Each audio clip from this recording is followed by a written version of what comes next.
হযরতে লোকমান হাকিম তিনি এত সম্মানিত নবী,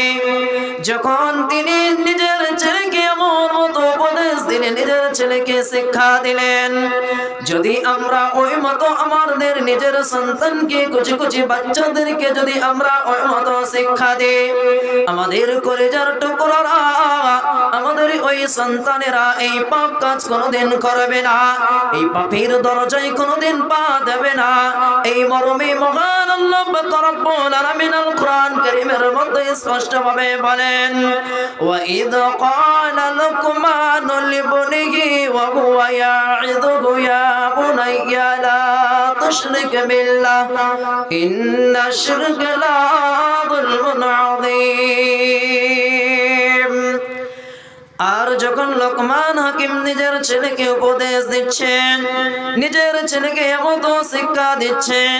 হে আমার বৎস, ওরে আমার কলিজার টুকরা, তুমি ওই মহান আল্লাহ পাক রব্বুল আলামিনের সাথে শিরক করো না। যদি তুমি শিরক করো, এই শিরকের পাপ কোনদিন ক্ষমা হবে না। ইন্নাশ শিরকা লা যুলমুন আযীম। শিরক হচ্ছে এমন একটা বড় অন্যায়, শিরক হচ্ছে এমন একটা বড় জুলম, এই জুলম, এই অন্যায়, এই পাপ কোনদিন ক্ষমা হবে না, ক্ষমা হবে না। আল্লাহ পাকের নবী জনাবে মুহাম্মদ রাসূলুল্লাহ সাল্লাল্লাহু আলাইহি ওয়াসাল্লাম তিনি কি বলছেন? বুখারীর হাদিসে তিনি বর্ণনা করলেন, الصلوات الخمس والجمعة إلى الجمعة ورمضان إلى رمضان مكفرة لما بينهن إذا اجتنبت الكبائر।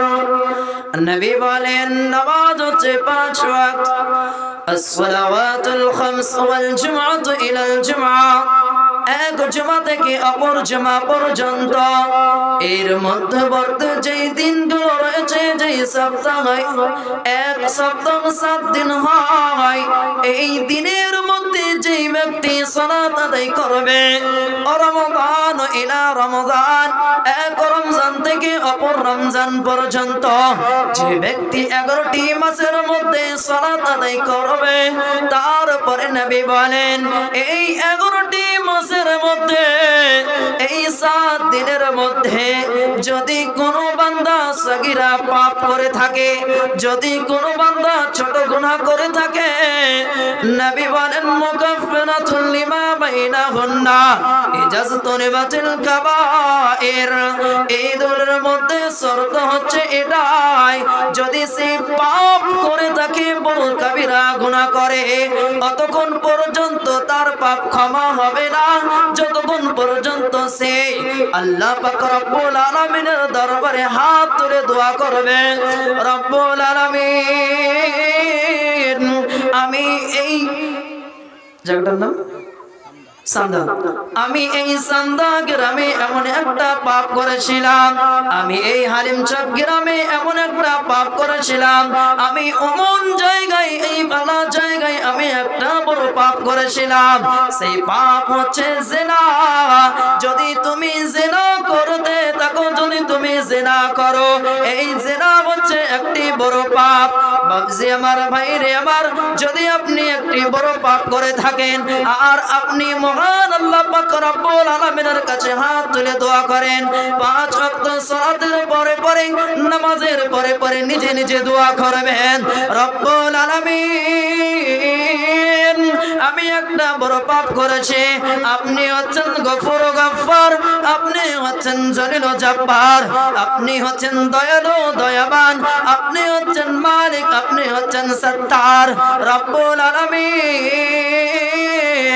আমি অমুক জায়গায় এই পাপগুলো করেছিলাম, আমি আর এই পাপ কোনদিন করব না বলে তোমাকে প্রতিজ্ঞা করতে হবে, তোমাকে দিলে জানতে হবে এবং আল্লাহ পাক রব্বুল আলামিনের কাছে দোয়া করতে হবে। যদি তুমি 2 চোখের অশ্র ঝরে ওই মহান আল্লাহ পাক রব্বুল আলামিনের কাছে দোয়া করো, রব্বুল আলামিন বলেন, বান্দারে, আমি তোমার এমন আল্লাহ, তুমি কাছে চাইবে, তুমি আমার কাছে দোয়া করবে,